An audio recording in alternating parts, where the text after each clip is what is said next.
So I've been trying to kind of refresh my bracelet collection. So I went to check out a few of the famous stores, and just to get a feel of how it feels on me, how it looks, to kind of narrow down what I want to look for and where I should begin with. So first of all, I went to Rolex.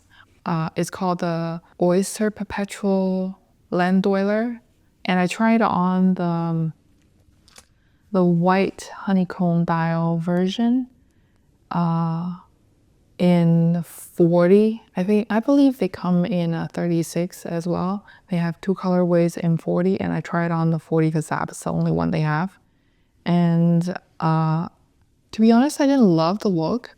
It's the bracelet is kind of like a flat version of the Juleby bracelet. The regular one will be more round, and the flat version is a bit more masculine. And also it tapers down from the watch, unlike the regular one. Although I didn't love the look of the Rolex Land Dweller, I do think it's more of a modern take of the classic Rolex look, and it's more futuristic. It might become one of the more iconic pieces in the future. Let me know what you guys think. The watch is a little bit big on my wrist, so I thought, okay, definitely not the size 40, and I tried on the 36, and I think 36 feels much better, but they don't have the colorway I like. You either try on the size, or you try on the color, or you try on the type of dial or the type of bracelet. It's never going to come in the configuration that you would actually love to get. They'll tell you this is all we have, and they're going to put you on a wait list. You wait forever. There's nothing's going to happen unless you start to purchase, like you kind of sweet talk to them, or even purchase a few pieces you don't even want to own, to kind of get on their VIP. So, I mean, personally, it's too much work for me. I don't love this way of shopping, and I understand that this is their way of trying to maintain their exclusiveness and maintain their brand value. But like right now, I don't think I would ever be able to shop like this. And next, I went to Cartier. Cartier has their new product this year. It's called Love Unlimited. It's very cool. It's like, it's first of all, it's soft. I never liked the original Love bracelet because it's a bangle. It's rigid, right? As you are like working on the computer, it will kind of touch it and you'll feel like it's rigid. It's gonna rub on your skin a little bit. However, I tried it on this time at the store. I didn't hate it.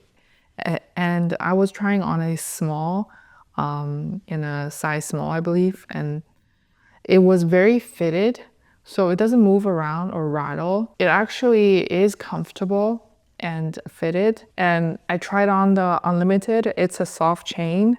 It has all the little moving parts. And the closure is very special. You can connect two bracelets into one, and you can, I think that's where the name Unlimited comes from, right? You can just connect them all into a very long chain and wrap it around your wrist. It was a very cool design.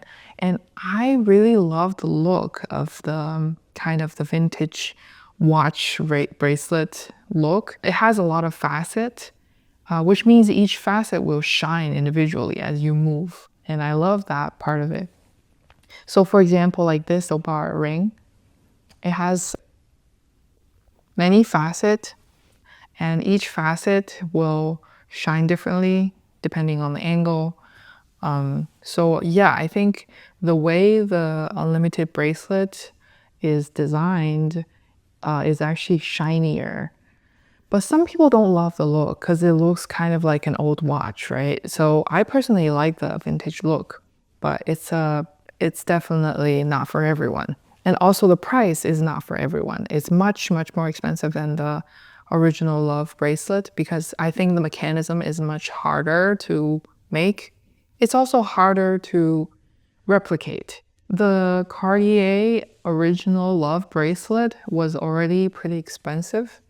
But the Unlimited version is almost 10K. So if you are someone who doesn't love the rigid version of the love bracelet and looking for something soft, and you love the chunky look of a statement bracelet, definitely look into it. And if you're willing to spend 10K on a piece of bracelet, this might be the piece for you.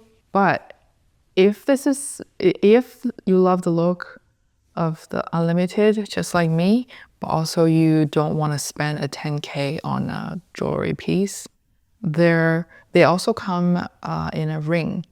The ring is not a soft closure just like the bracelet. It's just a normal solid ring, but it has the beautiful fluted exterior just like the bracelet, and it's much cheaper. I'm not saying it is an affordable piece, but I say if you love the look and you love Cartier, you can actually get this look through this ring, and it's a lovely piece. It's at a much more accessible price.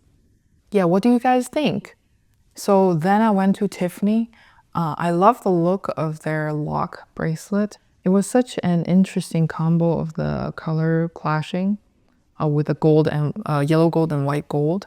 And it's such a minimal design. It's so understated. And but you know, I never liked bangles, so I was trying to see if it's gonna feel rigid on my wrist. But it's actually pretty good. It's almost like the Cartier original love bracelet that's very fitted, so it doesn't move around or rattles, but also it is very comfortable. I would say that the Cartier love bracelet fits a little bit better on me, and it's a little bit more comfortable, but I actually really like the look of the lock bangle. I also love the look of the knot bracelet, the bangle. However, I tried it on. I don't think it fits as comfortably as the lock bracelet because the lock bracelet is a kind of like a rectangular shape, just like the Cartier Love bracelet, but the knot is more of a oval shape. So at these two ends, it kind of cuts my wrist a little bit as I turn. It's not a very comfortable fitting. If I go one size up, then the bracelet kind of moves up and down way too much and rattles too much, and I don't love that. So definitely not a knot bracelet person. So then I try out a few of the soft chain bracelets. One of them is Van Cleef and Arpels. So I went in there and asked to try on the Alhambra motif bracelet in solid gold with the laser-like patterns. They don't have it in stock, but they had the necklace, the motif necklace that I can wrap around to see how it looks. I didn't really love the look. To me personally, it's a little bit too feminine, and I think a more unisex look will fit me better. So then I went to PRADA and tried on their bracelet. I don't know what the model name is, but I love the look of this. It's a little spiky and got this punk look.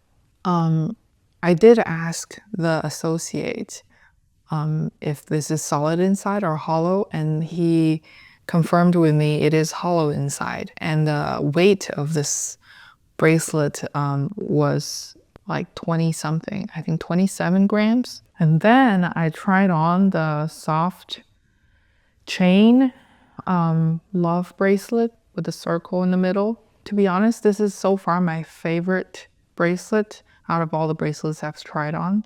Another similar candidate is from BVLGARI.